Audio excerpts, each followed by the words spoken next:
It's about 8 o'clock. There's literally no wind anymore. No wind, no rain.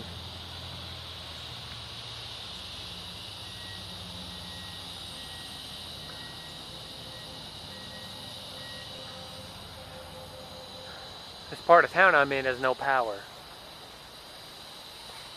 Nothing's open over here. You shouldn't even get a bag of chips. The only thing open you saw earlier in the video, Hungry Howie's, there was a line around the corner.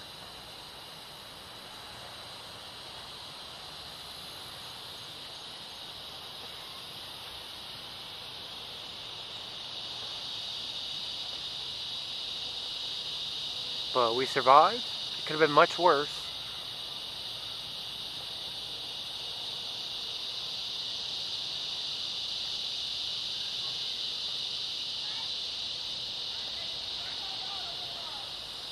Alright. Till next hurricane, this is the Mass Walnut, signing off.